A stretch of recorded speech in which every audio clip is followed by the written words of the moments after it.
Okay, excellent. So welcome everyone to our first ever Suvana Info Day. I think our first ever Suvana Info Day. You've all decided to come here, even though it's like the last day of summer. So thank you very much. My name is Rebecca. For those of you who don't know me, I've become involved with Suvana in the last year or so, but the project itself is much older than that.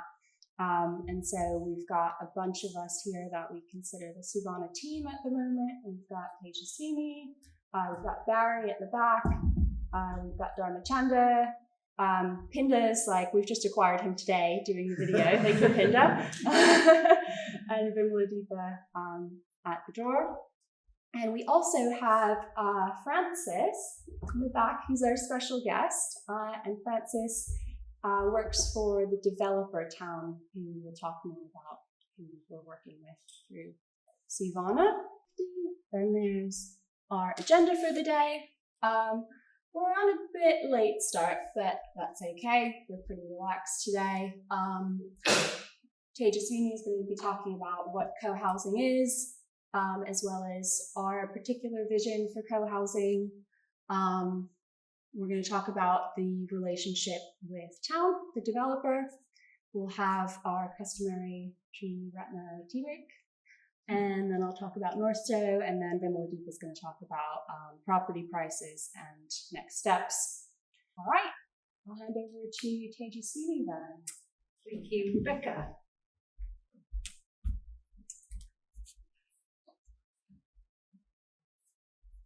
Great, well, lovely to see you all.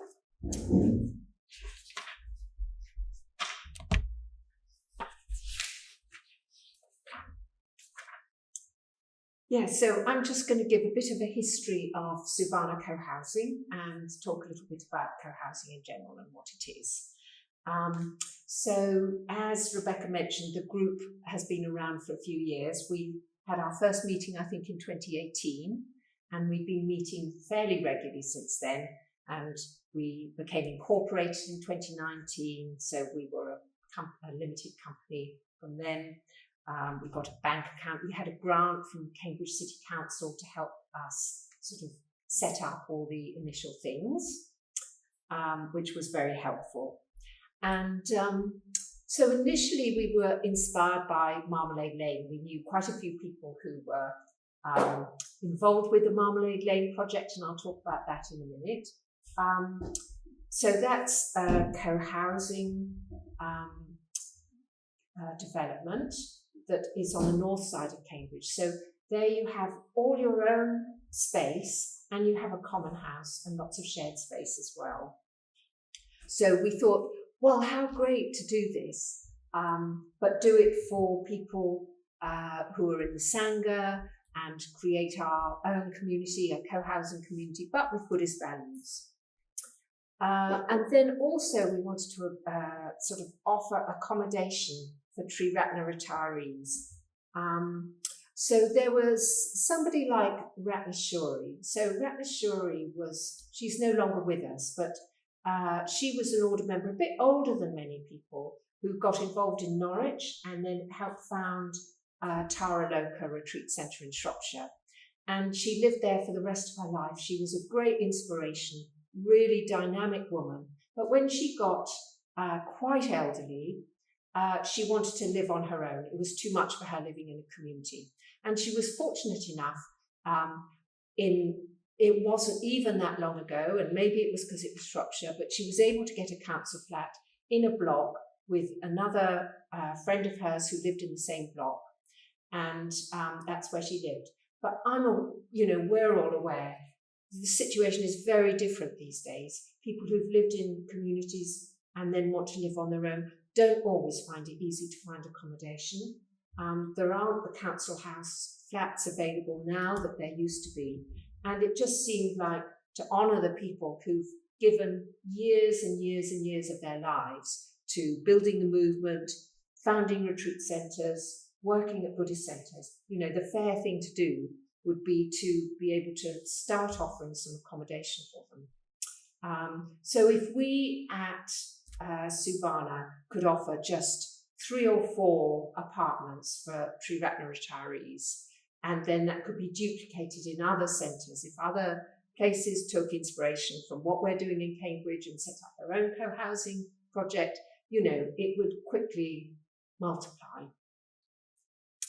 But then I realised, well, we all realised, it's not just elderly people who need help. It's, housing is really difficult for particularly the younger generation. And so we also want to offer some accommodation that would be suitable for younger people. So I'll say a little bit more about that, or one of the other presentations will. So with Suvana, we developed a number of documents. We developed a land brief, we developed a vision document, an allocations policy,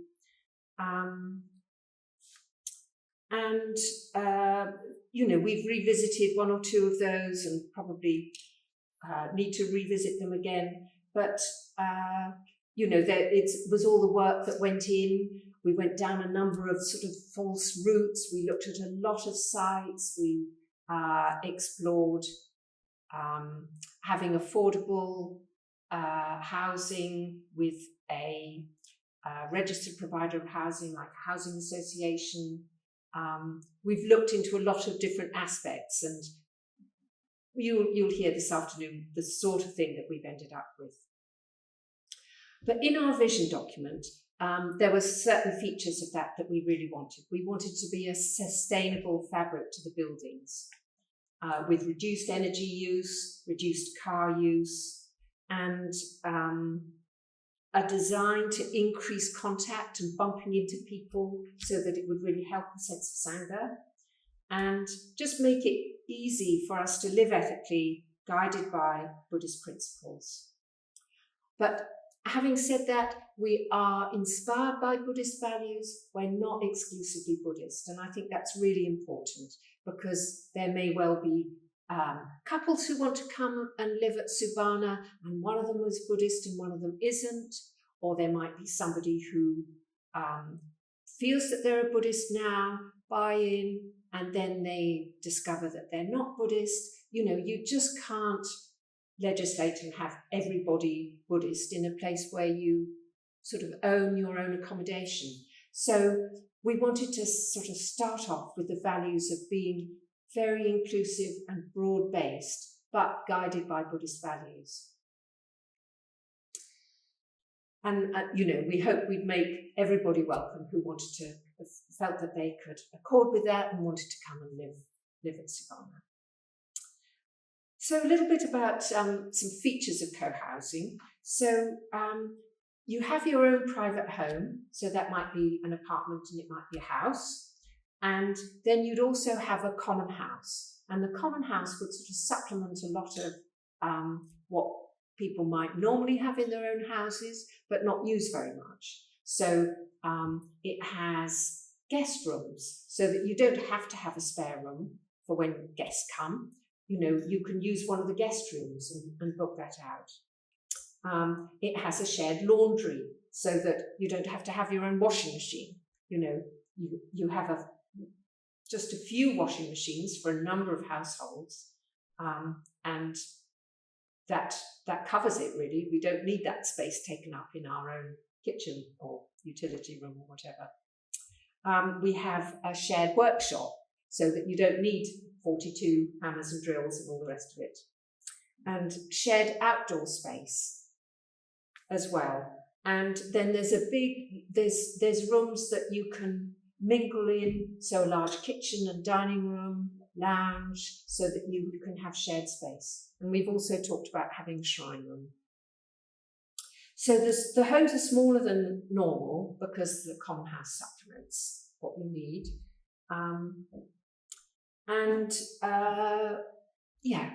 So some of the other features of co-housing are having shared spaces and amenities. So you might have a big shared garden.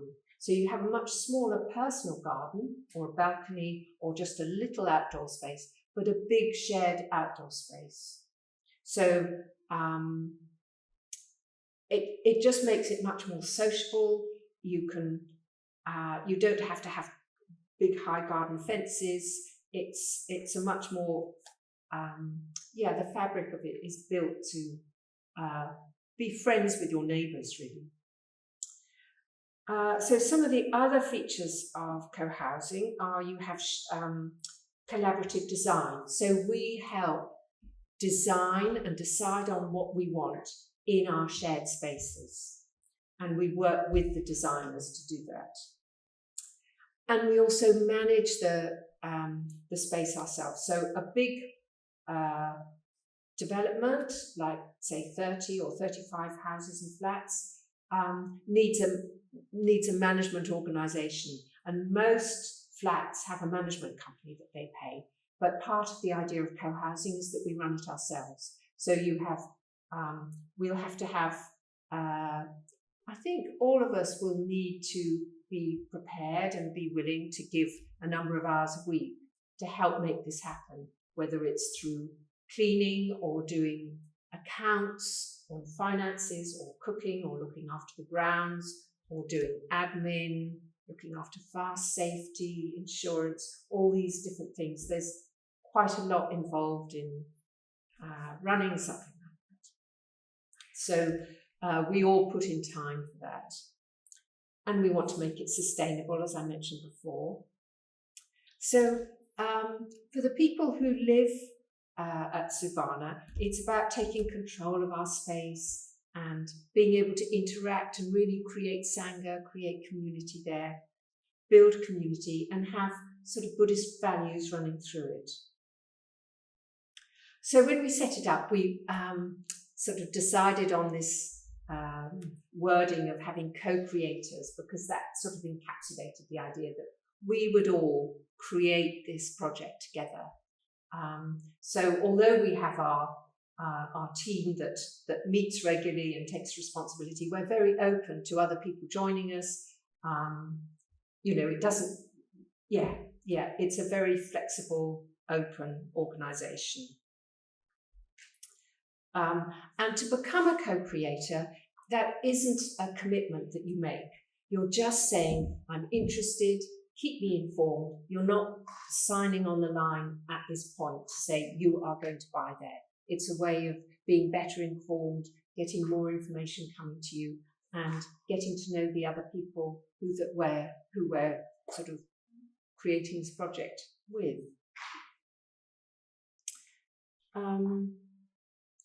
So maybe I'll just take this point to talk through Marmalade Lane. So Marmalade Lane, which I mentioned earlier, is a co-housing project at the north of Cambridge. You've all got a leaflet on your chairs. If you open it out, you can see this picture here. And this just gives you a better idea of what co-housing can offer. We don't have to imitate it in all aspects, but what there's a lot of ideas that happen here. So the main houses that you can see, there's a row of houses at the back, and there's 3 sides of a square there. And they're a mixture of houses and flats. This is a block of flats.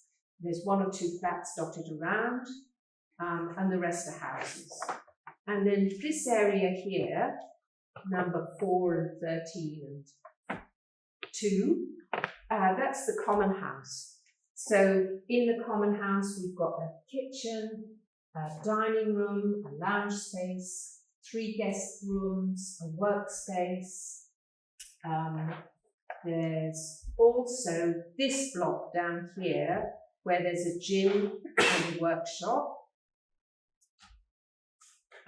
This road along here is it's a traffic-free lane, but there is access in case ambulances need to get in there. So we have planters that can be wheeled to the side. But it's just great. The lane is where lots of kids play, lots of people socialise. You walk down there and you see sort of after school time, lots of groups of people talking, kids playing out there. It's a really nice social space. And the other big social space is the garden here. So there's a meadow with trees, there's allotments, greenhouse, There's a trampoline that is extremely popular with kids of all ages. There's play equipment. We've got chickens there, bike sheds, and there's a car club as well. So those are just some of the things that we can think about having in Suvana. Or maybe we'll think of other things as well.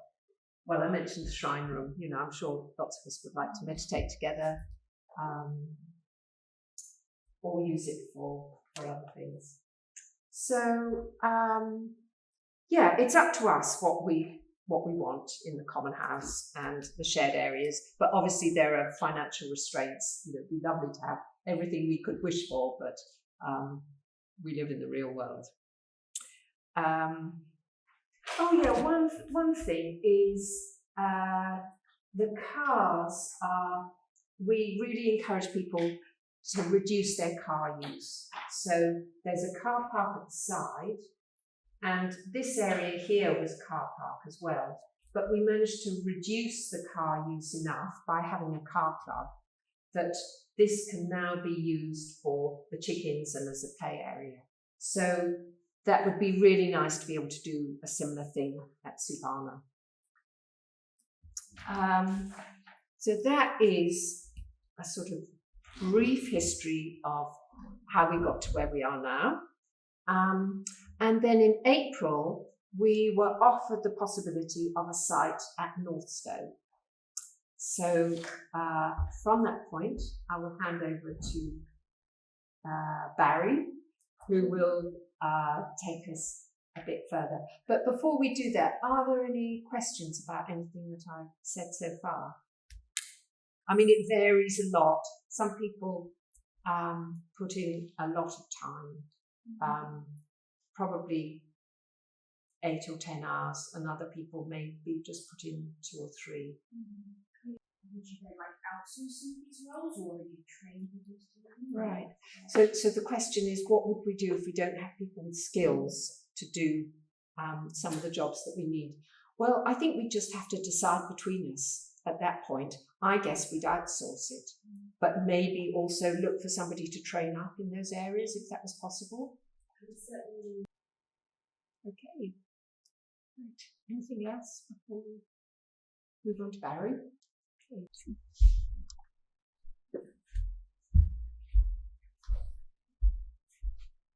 Hello everyone. So Dharmachandra and I are going to talk about steps on the path towards Suvana Co-housing Northstowe. And just to emphasise, Dharmachandra is an older member, people will know. I'm not, indeed, I'm not really a Buddhist, although I feel I'm very much in tune with Buddhist values, and I'm kept in line by my wife, who is Sabragosha, who is a Buddhist, is an older member.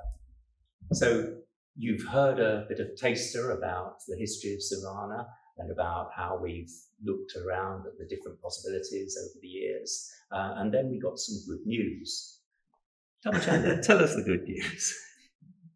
Yeah, I'm going to tell the good news. I guess you've heard anyway, which is that we've kind of we've been offered a collaboration with Town, a developer who specialises in co-housing, that Francis here works for. So they're the developers of Marmalade Lane as well. That's Tater Sweeney's been talking about. And yeah, that's the wording. So basically we've got a collaboration with Town to explore the delivery of homes in our co-housing community in Northstowe. It's very specific. Yeah. Do you want to say a word about Town again? So Town this is a picture of Marmalade Lane. It's like yours. Thank you for bringing that picture. Oh, I need to see that one. Yours. Are any of those yours? One of them is. There's Dianitra up there. Yeah. Oh, With a crew cut like mine. So Town are a small and beautiful developer. They talk in terms of being profit with purpose. And of course, Frances is here. She could speak about her employer much better than me, but I guess it's about me talking from a Suvana perspective.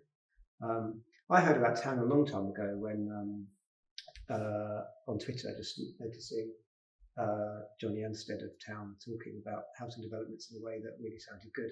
Anyway, they built Marmalade Lane, and they have got a number of other co-housing developments on this that you're working on, I believe. Yeah, you can ask more questions about that. Okay. So, if we are in this collaboration, what is it we're trying to achieve? Well, very simple, really. It's a place that's good to live in and encourages community life. A place that's co-designed by the developer, who brings a lot of experience, knowledge and understanding of constraints, with the community members. Suvana will be in this community. And we want to achieve a development process that gets to a viable result that can work socially and financially, that engages a suitably wide range of views and balances the wishes with constraints, which have already been mentioned a few times. It's quite an interesting task to get there. So that's what we're trying to do. And as you've heard partly, there is a lot of experience around about this, both nationally and internationally, and certainly locally. You've heard already about Marmalade Lane, involving a lot of people who are in the room at the moment, so that's quite nice. Town have this wider UK experience, and some of it ongoing at the moment with other developments. There have been international contacts, especially with Denmark and the USA. And there's some experience about facilitating people working together, which we think will be useful in doing the development process together.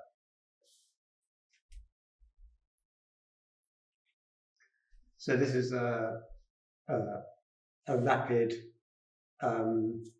way of describing that process that we'll go into a bit more detail about in a minute. We have to look at the screen, sorry, as I didn't think to have a printout. So the first step is the town plus the community. So us, if we want to, as individuals, would create together a design brief, and we'll come on to that in a minute. The chosen architects, I believe the town have chosen the architects, which is Mole. They're again with the architects of Marmalade Lane. We have, you could say, a couple of moles in Mole. I'm sure no one's used that joke before. Given there's two throughout the Sangha members working for Mole, Shivanaga and Alice. So I can kind of have confidence personally that there's some understanding of what we want. What a Buddhist co-housing community might look like. Yep, so they will create from that design brief the proposal, and we may not be using exactly the right technical words here, for basically designing it. And that will be used by the chosen builders, who I suspect are already, we know who that's going to be, I don't know, to build it. So they're the main steps. And yeah, this is about Mole. Maybe we should have had a picture of Shivanaga and Alice on here. Yes. But anyway, they make nice houses, and they're based just down the street in Burley Street. Yeah. So Dharmachandra's given you an idea of the outline of the whole process. We're still kind of really engaged at the early steps of this, so I just thought I'd say a bit more about what the early steps are. So part one, engage as many co-creators who we can and who might want to be future residents. And today's part of that exercise, and there are other exercises that have gone on about that. We have, and I'll say a bit more about this in a minute, a workshop event plan to do this, creating this draft design brief. And then Town and Suvana will continue to cooperate to make this the best design brief possible. And then Town will brief the architects, and the architects will produce the design. And this is just the first stages of the steps that we talked about already. And the possible timings of those stages. Now, you've all got a little information card on your seats, which you're very welcome to take away and have as a memoir. So this is actually a reproduction from one of the inside pages. And it's one of those things where there are timings mentioned, which you have to take with a very large pinch of salt, because nobody knows how things are going to go and how it's going to be in the future.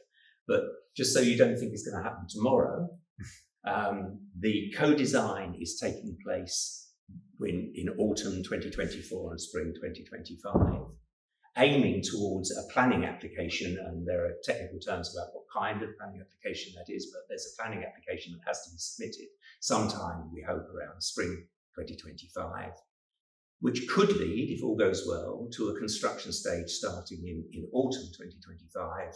And then, if you're really lucky and everything works out, people could be moving in the summer of 2027. So that's intended to give you a feel for what the timescales are, okay? And none of us want to be held to account for that in the future if it's either faster or more likely, maybe slightly slower, we don't know. But there it is, and these timeframes are indicative, subject to change, have I said it enough? But at least I've given it to you and you've got it on the information card to take away with you, so you don't have to write it down. I can probably say a few more words on it. Yes, why don't you, Francis, if you like to? Sorry about the mask.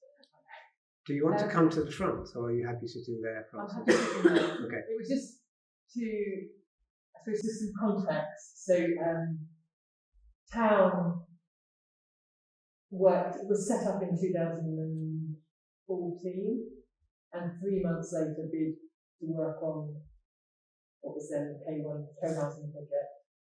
And in all of those years since, that's actually its only built project. So we've not built anything else, and we're working with we do lots of other things. So we're master planning Cartree, which is one of the sites near Cambridge North Station, for instance, in Cambridge, doing other stuff. But we're working with 2 other co-housing groups. One where they already own their land, and they've owned their land since 2015, and we're really struggling, and one where on a bigger site that we've been working on for pre-town, 17 years, one of the blocks we worked with an existing co-housing group and offered that block.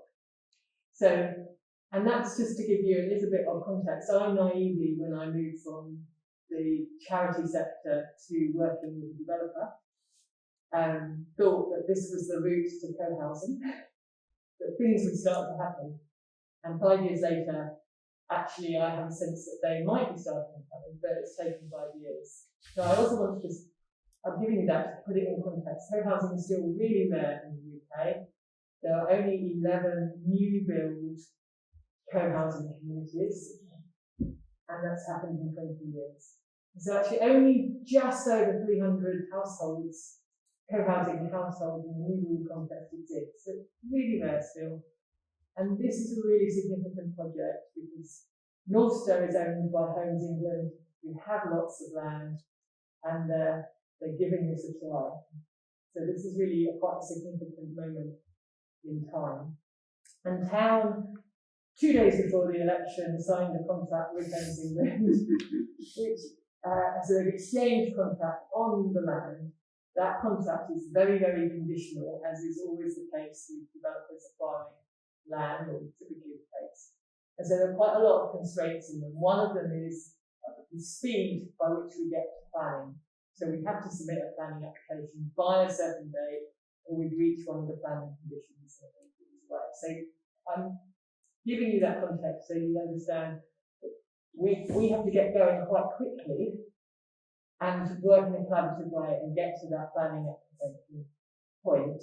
There's quite a lot of certainty around the site because it's part of Northstowe, a bigger development, so there's outline planning permission already.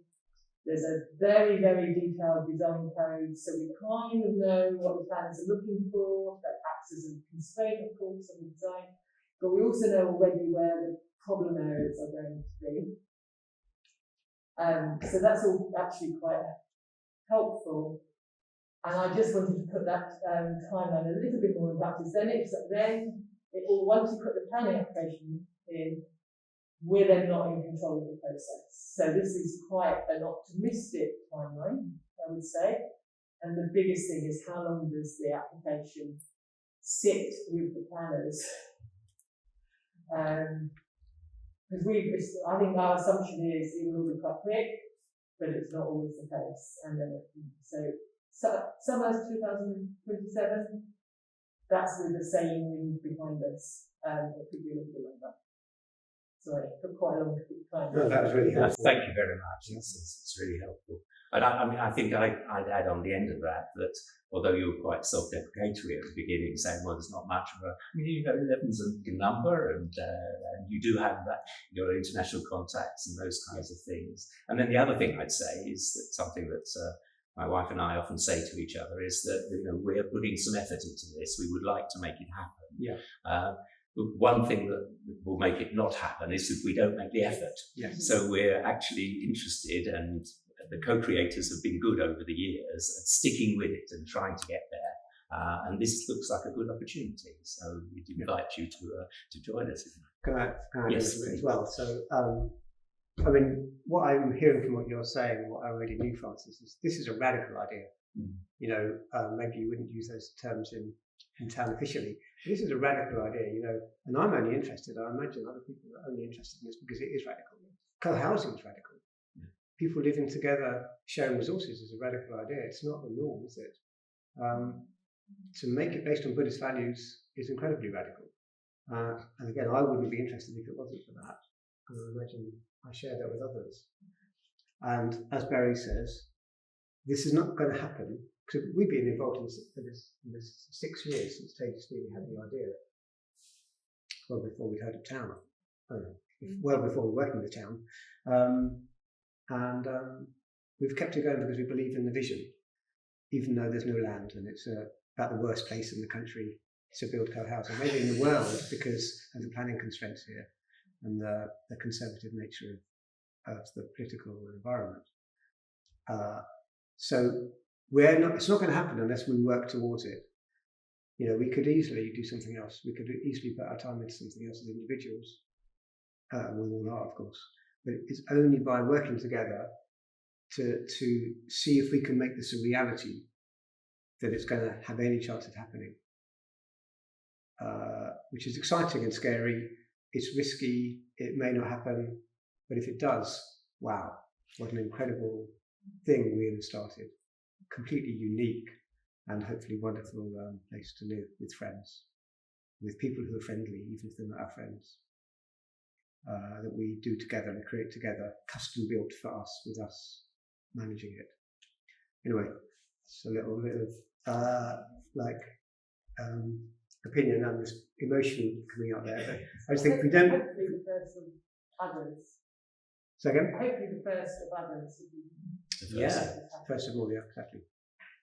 There are actually 19 co-housing developments in the UK, aren't there? But 11 are new build. Yeah. Okay. Do you want to say? Oh yeah. So this is slightly less poetic. The brief setting workshop event is planned. So we might have other meetings like this to help engage people, but actually we need to get on with it. I was going to say about timing. Yes, this timeline is optimistic and it seems like a long time away. But it's not 10 years away or 6 years away. It's 3 or 4 years away, which I think is, for a 30-home development that we're co-designing, probably quite amazing. Amazing, yeah. So the next big step is the brief setting weekend. So for co-creators, so people who have chosen to be involved at this stage but without any commitment, we're going to come together, hosted or organised by Frances and her team, to work on setting up a brief. And we're doing that in 2 consecutive days, on the 15th of November evening at Marmalade Lane, and on the Saturday, most of Saturday here, 15th and 16th of November. So you'll all be invited. It's November. It's November. Oh, it's November. Whoops. It is November. Right. This is Yeah, November. absolutely. Apologies. It's November. Apologies for that. Yeah. I don't think 15th and 16th of October are a weekend. So. No. Yes, so you'll be invited to that if you become a co-creator. But again, no commitment. So if you're kind of interested, really, it'll be facilitated and supported by town, and a design brief document would come out of it.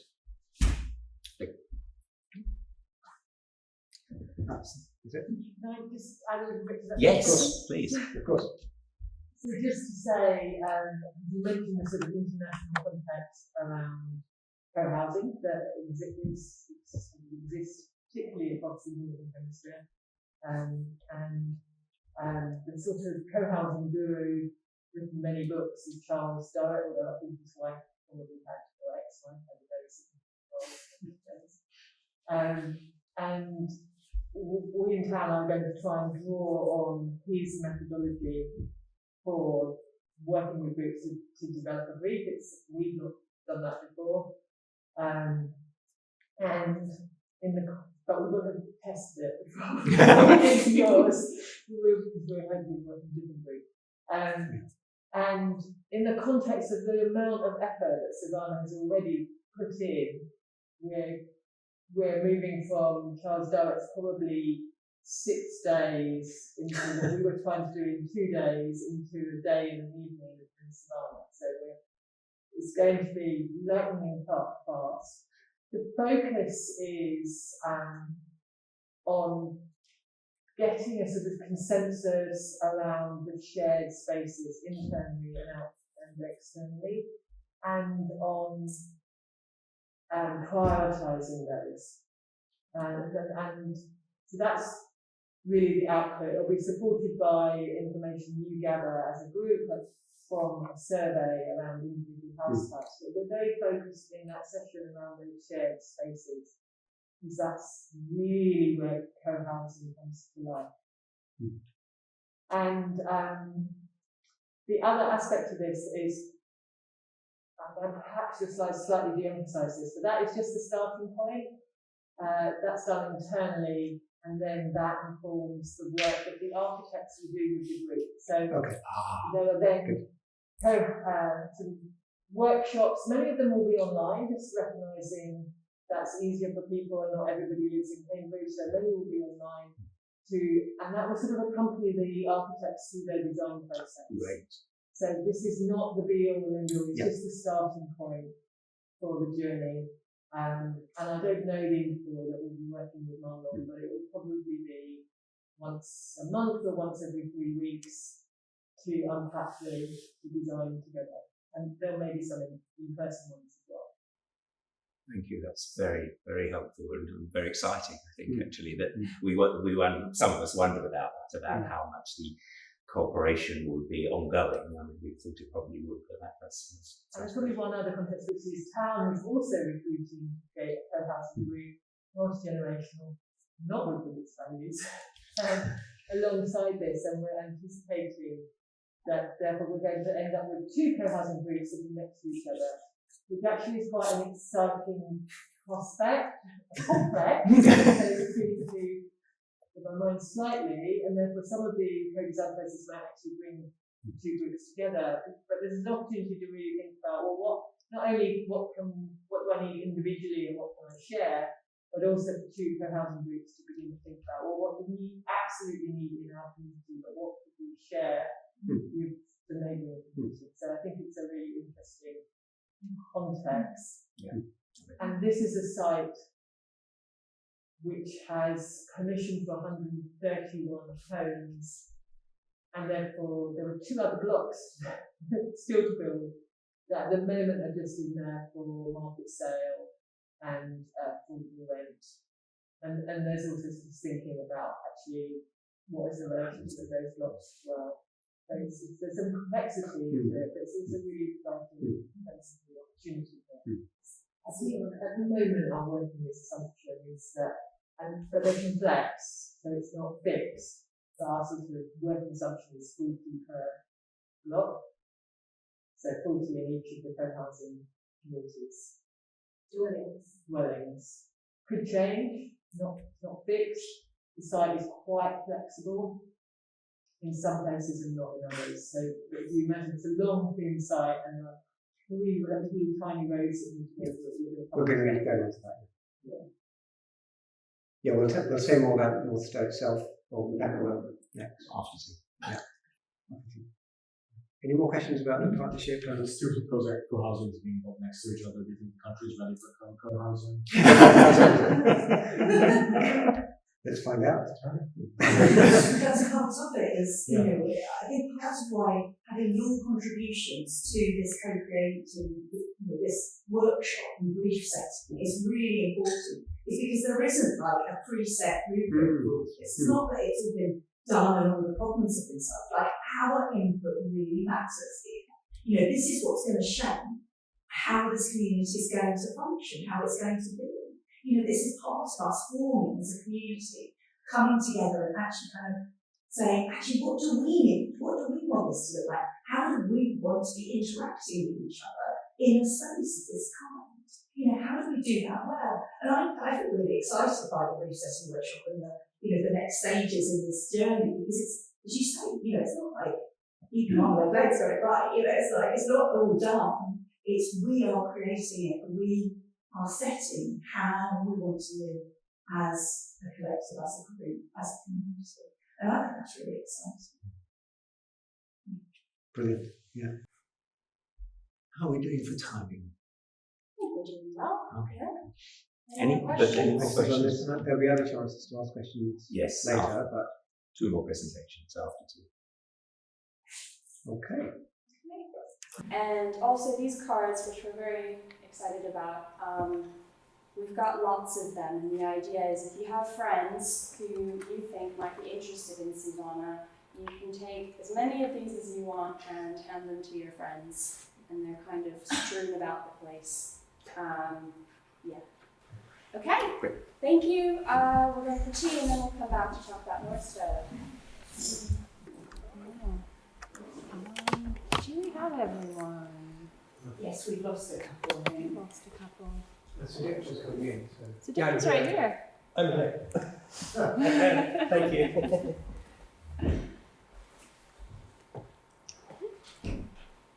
Right.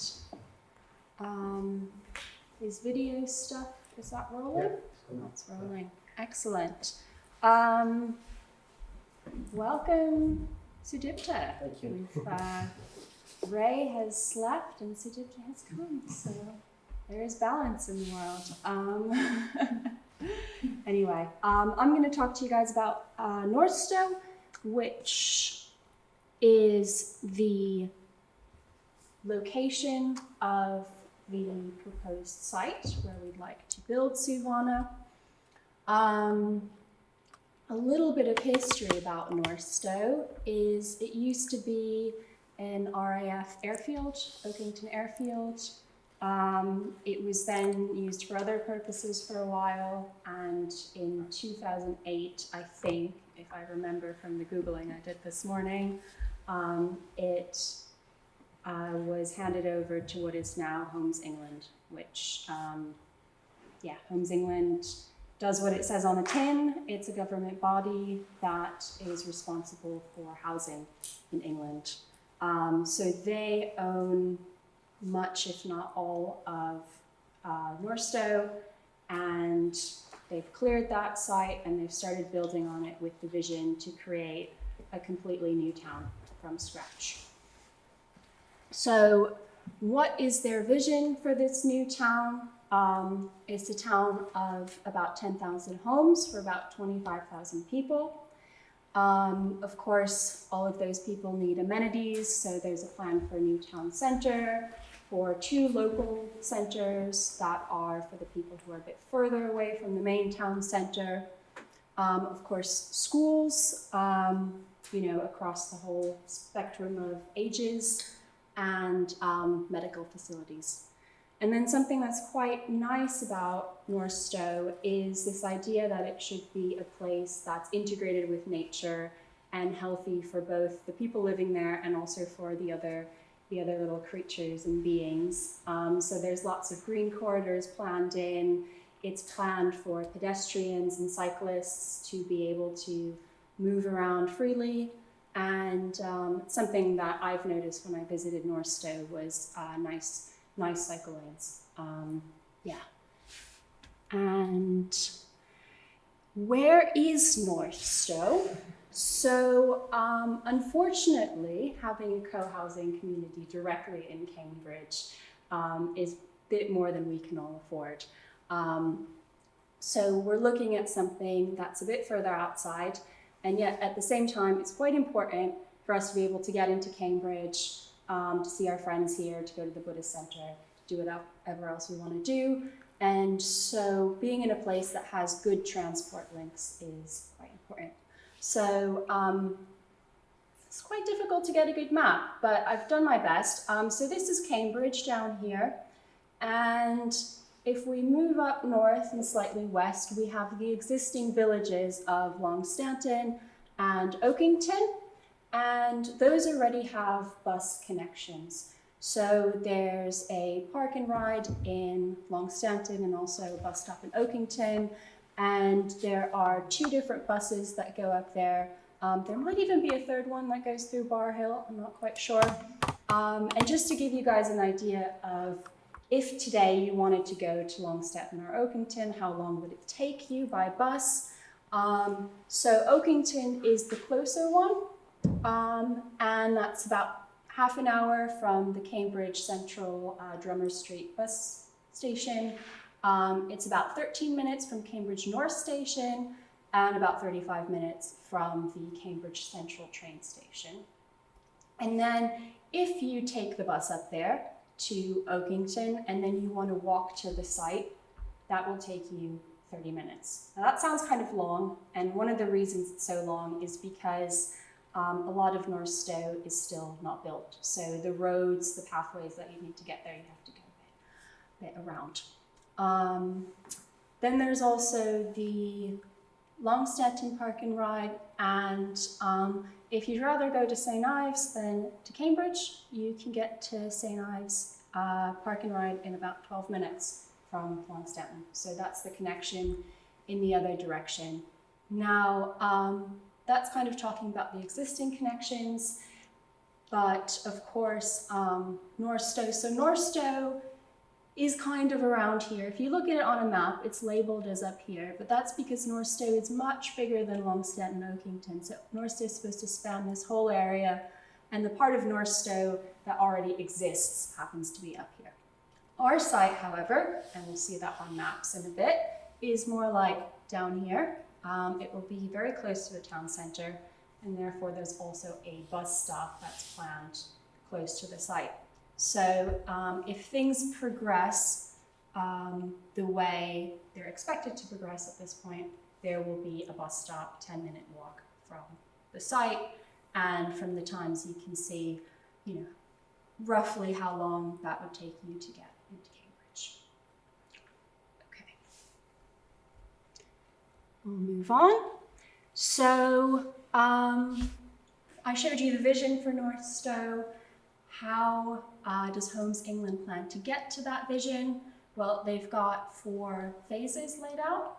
And here's what I'm talking about. Here you can kind of see the map of what North Stowe is supposed to look like.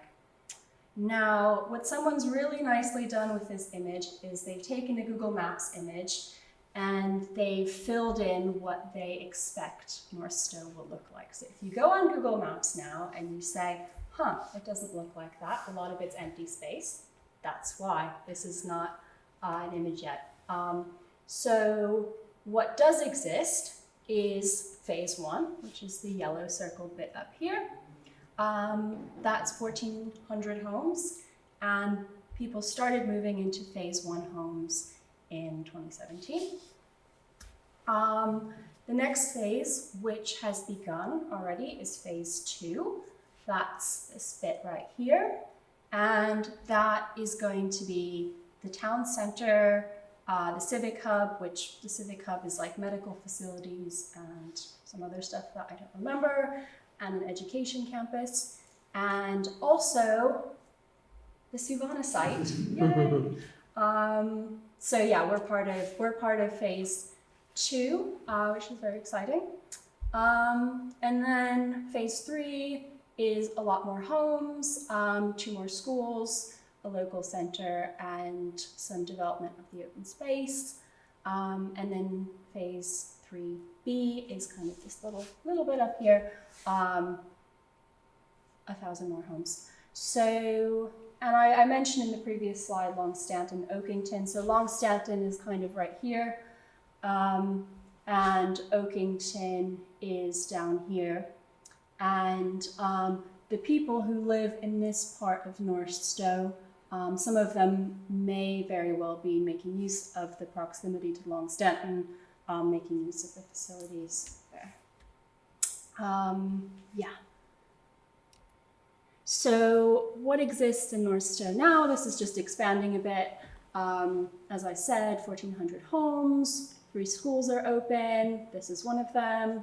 A temporary community center and a sports pavilion, and Longstanton Village, where there's kind of like a co-op and a pub and a GP and all of these things. So that's kind of what North Stowe looks like right now.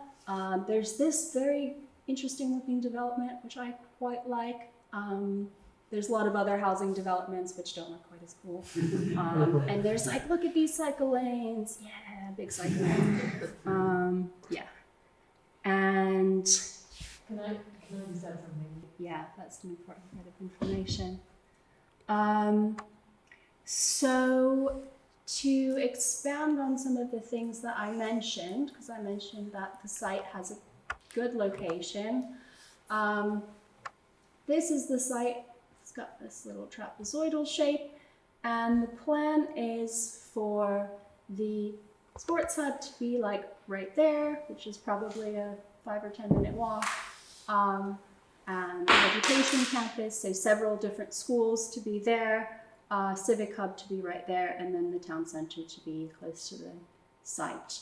What you can't maybe see quite so well on this map is there's some lakes here, man-made lakes, which I think exist already. I'm not so sure. Yeah, Francis is nodding. Those lakes exist, so if you visit North Stowe, you'll be able to see those. Some more lakes up here. It's a really nice walk, actually. Yeah. If you get off at the Longstanton bus Yeah, stop, which is then you can walk along the lakes and the trees that they planted there. It's lovely. It's really nice down to us.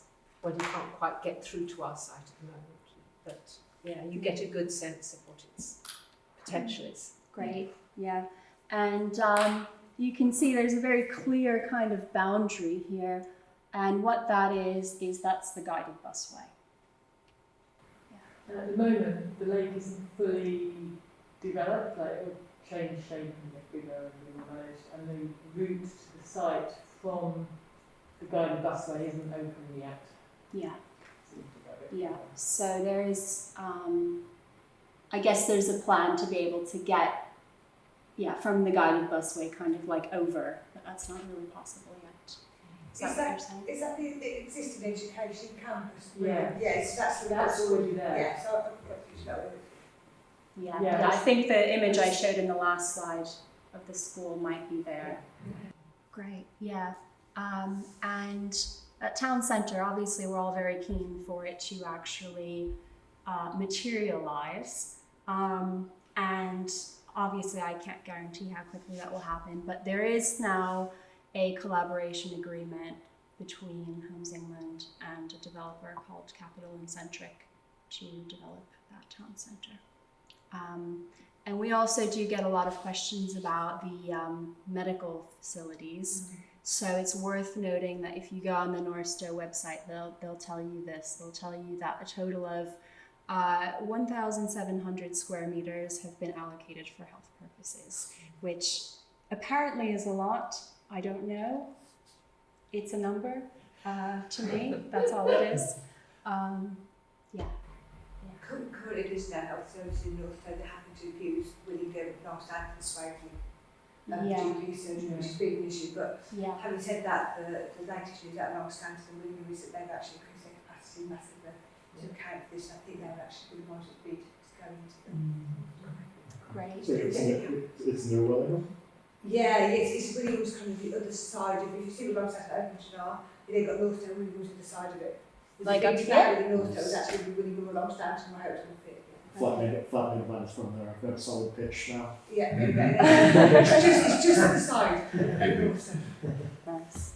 It's probably also worth noting, so I wouldn't like to speculate when the town centre is going to be completed.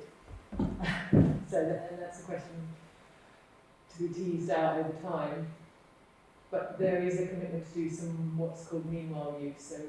So what that is exactly is really quite an important one to sort of tease out as they get working, capital centric, get working on it. So you're saying we can start like a nice business, you know? So we could start that. Yes. Everyone comes to us and there's no time center. Cafe, vegetables, Yoga studio.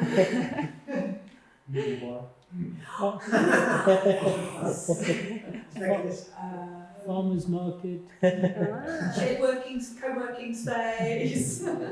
Meditation. Yeah. Okay. Great. Any more kind of comments or questions about this slide? Okay. No, I don't actually have much more. I've got like one more slide. And that's a close-up of the site. This is one way that little trapezoid could be developed, and it could look different as well. But this rendering kind of shows, well, there's 4 separate blocks of housing, and it could happen that, say, the other co-housing community that Francis mentioned earlier ends up in one of those blocks, Suvana ends up in one of those blocks, and then the rest of it is just kind of standard housing. Yeah, Francis said there's 130 homes that can fit completely in here.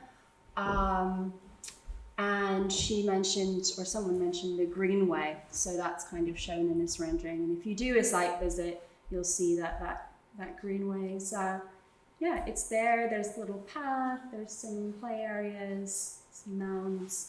So, yeah, and then the lakes would be over here. And this site would be built up sequentially, 1 block at a time. And each block would be built with the access road for the next. So this is a main road, but a main road in Doorstep is not the same thing as a main road in Cambridge. A secondary street here, and then just the access roads would go down to each block. And then we've got this lovely rendering from Mole, the architects, of how one of those blocks could look. My favorite bit being the chickens. Look out, that's a must-have, yeah. Any questions about that? Well, we had some discussion in the middle of the talk, so yeah, any other questions? All right. So going there, that greenway along the bottom there, it's not just an artist, like a pipe dream or something. It's really beautiful. It's real, and it's quite mature, and it's obviously quite well planned and invested in, with lots of nice planting and landscaping, and there's a stream with little bridges going across, and children's play things like mounds and pipes and things. Slides, exactly. Benches, yeah, picnic benches. It's actually really nice. It's really nice. Bike parking. Yeah. And I think it will eventually go, sorry, sides, it will eventually go north and join the guided busway, I think. There's not currently an entrance there, but it looks like that's where it's coming.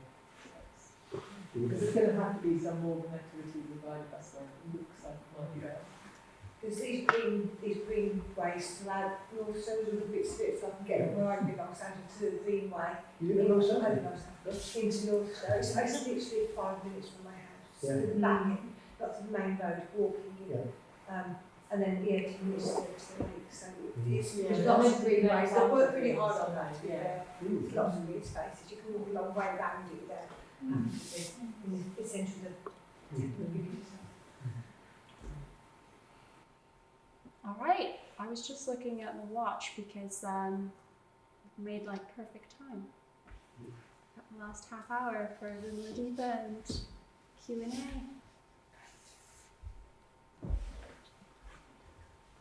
Thank you.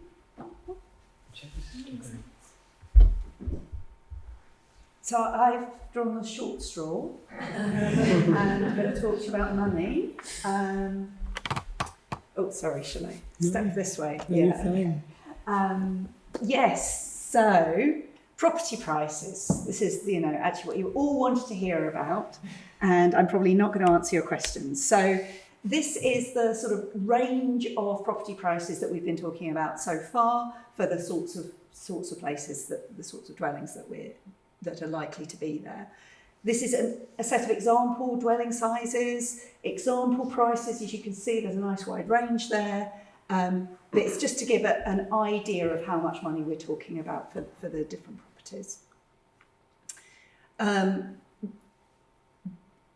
Depending on what size of property you are interested in, if you wanted a bigger property, then obviously these scale broadly based on the square metres. And also we've agreed that there should be a 3-bedroom flat in the list, but there isn't. So, other options are available. Probably used Marmalade Lane sizes and options in the main here. So there's definitely, could be a 3-bedroom flat, there could be a small 2-bedroom flat, because that's quite a large 3-bedroom flat. Probably have studio flats as well. So Yes. Lots of different options depending on the needs of the group. So it is a little bit less expensive than Cambridge, as you've probably noticed. And it's a little bit more expensive than other places in Northstowe. And there are a couple of reasons for that. So one reason is the common facilities, that we will be effectively buying into having those common facilities. But also the quality of the build. We're expecting to be higher quality. We're hoping that it will be, very high eco standards, so very low energy use. So that's part of the reason why they are that bit more expensive than other places in Northstowe would be.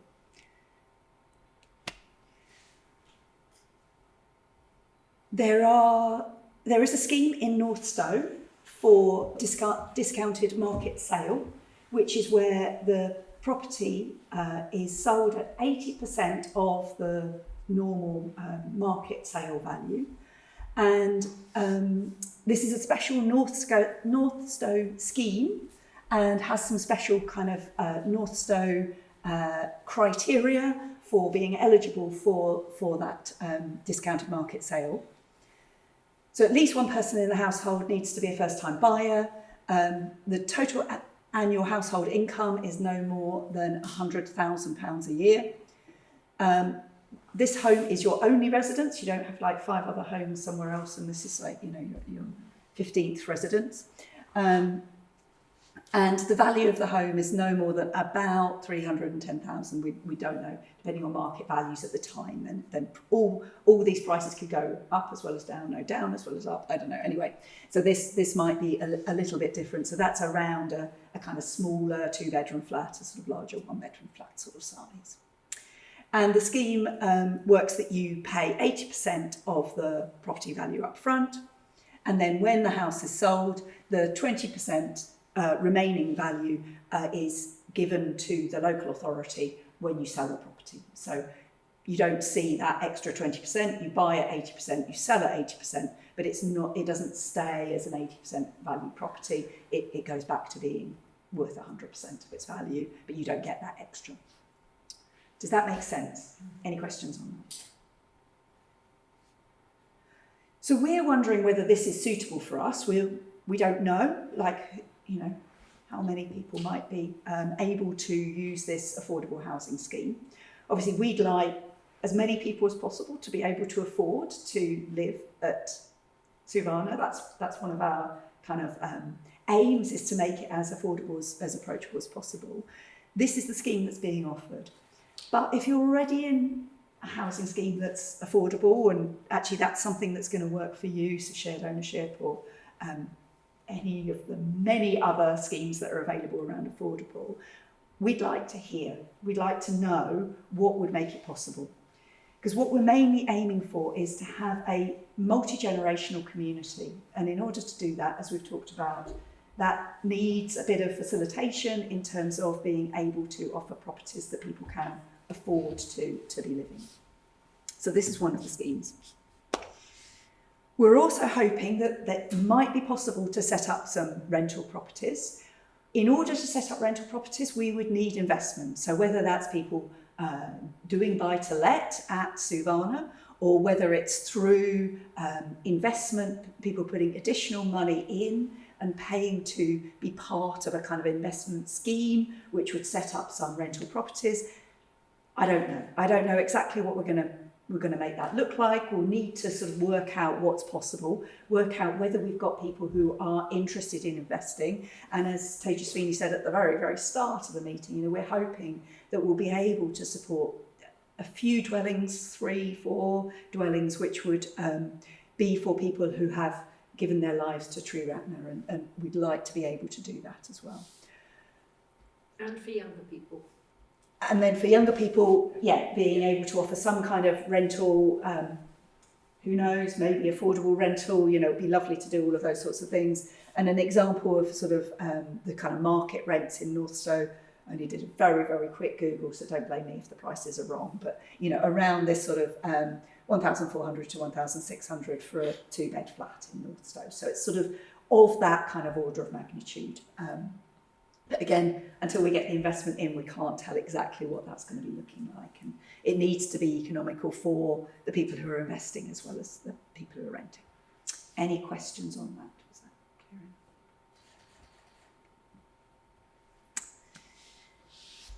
So some of the numbers that we've been talking about here are a little bit higher than maybe we'd hope for. I don't know. And part of the reason why they're higher is because of the common facilities. So what does living in co-housing enable in terms of reducing costs? So some of this will be through those shared facilities enabling us each to buy a smaller property. So we can all consider, buying a property that's 1 bedroom smaller because we'll have guest rooms, because we'll have shared facilities, because we'll be able to do those things, hoping we'll have a co-working space, that we would then be able to downsize our individual dwellings. If we participate in collectively running Suvana, that would lead to lower maintenance costs and lower running costs. I'm hoping also with sort of the high energy efficiency standards that will also lead to lower running costs. Being able to buy fewer things. We were talking in the break about having a tools library, the things that we only need every now and again. How do we have a space where we can share those? Have sort of being able to borrow those, the communal laundry where we can all share washing machines rather than needing to have our own. So all these ways in which we can individually buy less, have a lower footprint on the world. Hopefully we can also use our buying power to do things like at Marmalade Lane they've got a little kind of vegetable collective buying scheme where everybody kind of says how many units of vegetables they want to be buying, and then that's collectively kind of dropped off. So we can do things like reducing deliveries, we can do things by having 1 delivery to the site, we can do things like setting up a dry goods shop so that we can share that, or share vegetables, doing things collectively so that we reduce our individual costs, which I'm really excited about. Okay, changing mode a bit. We're also looking at mutual home ownership. Now, I'm not sure if this is going to work or not. The reason that we're considering mutual home ownership is that we went on a site visit to Cannock Mill, which was really exciting. It was a beautiful, absolutely gorgeous, beautiful co-housing scheme. Here you can see the lake of the mill. This is the mill in the background here. This is some of the flats, and then there are the big houses over the side here. Absolutely gorgeous, beautiful place. Unfortunately, all the properties there were owned by people over 60. So we see a real challenge in a new build of this kind to make sure that it is multi-generational, to make sure that it's available. So we're looking at mutual home ownership as one potential way that we can solve that problem, one potential way that we can make it more affordable, make it more available for a multi-generational community. So mutual home ownership is where Suvana would own the entire co-housing community, and then people would lease out their individual dwellings from this collective ownership. So that's kind of broadly the idea around mutual home ownership. And that means having a collective mortgage, it means having a collective deposit, and it means buying in collectively. Now, I don't know, it's complex, it's not easy, it's not well demonstrated, as Francis has been saying earlier, you know, we're already pushing the boundaries out in doing co-housing, in doing a developer-led co-housing scheme, and to do mutual home ownership as well would be another step in the difficulty. And I think it offers some opportunities for us to have more ownership of the whole community, for us to have more say over who's moving in, who's moving out, and to support a more multi-generational and diverse community. So just to let you know, that's one of the things we're considering, a bit of a jargon busting thing on mutual home ownership. If you've got any questions about it, happy to answer any questions. Are there any questions on it? So sorry, you say that everybody would just pool their money together and buy the whole place. Is that what you're saying? Yes, so then the individual dwellings, we would, the individual properties, we would each pay into those on a monthly basis based on how much deposit money we've put in or how much, how big the property is. So we look at affordability on each of the individual properties so that, you know, if you put enough deposit money in to buy the whole property, then there would be just the maintenance costs to pay each month. If you put in a small deposit, maybe 10% deposit, then that would allow ownership or living in a property which is slightly bigger than maybe would be traditionally considered affordable for that reason. Does that make sense? Yeah. As I say, I'm not sure that that's going to be what the direction we're going to go in. I'm just saying that's something we are exploring as part of things. So, what's next? Become a co-creator. We want your brains in co-creating this. We want your thoughts, we want your sense of what facilities do we want, what do we need here, what's going to make it work now and for the future. How do we make this something which people want to be living in and want to be participating in, want to be living in a community in this way. There is no commitment. It will give you a priority on selecting properties when we get to that point.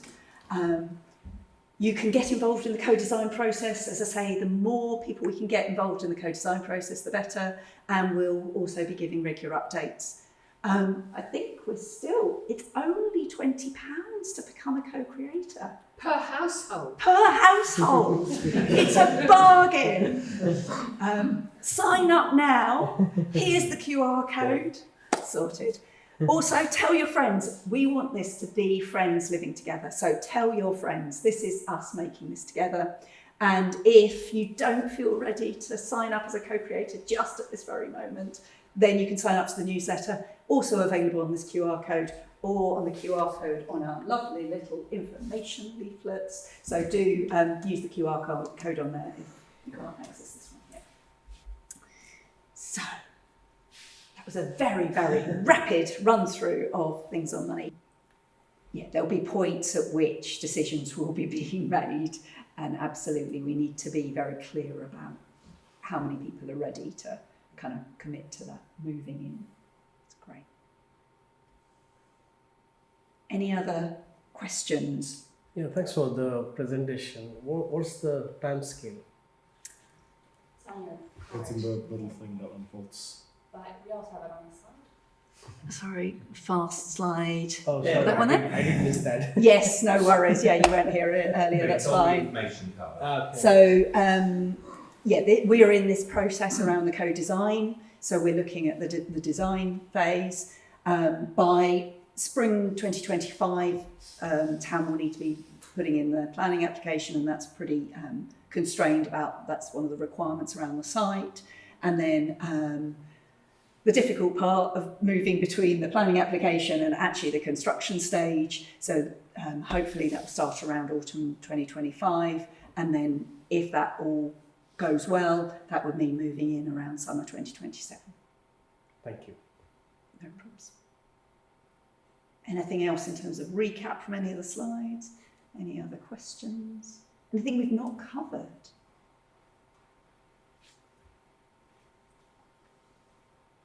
Great. Thank you. Yeah, I just wanted to say one more thing. So the main thing we've been pushing today, obviously, is this bit about becoming a co-creator. And something that you will be notified of when becoming a co-creator, or also maybe when signing up for the newsletter, but is when we meet and stuff, because we've tried to give you as much useful information as possible in a time slot that you don't fall asleep. But obviously there's like a lot more information that you might want to know. And we're keen to get you that information. So we meet on a weekly basis, that's both in person or over Zoom to allow for some flexibility. We also have a website, we have an Instagram. That's mostly it. YouTube, yeah. So there is information out there. We're not just like throwing you out and then there's like a brief setting workshop. No, there's a lot of stuff going on within the project. And we're probably going to have another co-creators meeting at some point in the next few months, I imagine. I don't know. Yeah. Well, we've got our AGM Our AGM. in about a month, so all co-creators are welcome to come to that. And hopefully, are we still planning a site visit as part of that? Was that the... Certainly could do. Yeah, so if people are interested in going out to see the site at North Stowe, then I'm going to ask. could only Ask people, are they interested? Oh yes, please raise your hand. Would you be, no. Do you think there'd be an interest in going to see the site? Which I mean, you can do yourself at any time, Yeah. but it's more fun if we all do it together. Yeah. We're gonna co-house the trip out too. Yeah. Yes, go picnic. Community, the picnic. Great, good question. And I think as we all process this, we might want to talk to our friends and family about the idea.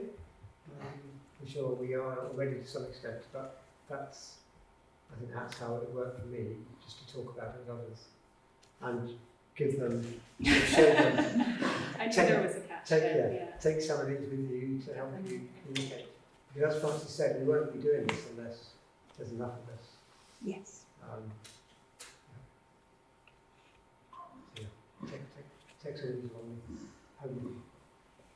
Tell your friends, every group you go to, tell everybody. Oh, the hearts. Get your friends here. Oh, lovely. Thank you all. That's great. Thank you. Thank you. Thank you.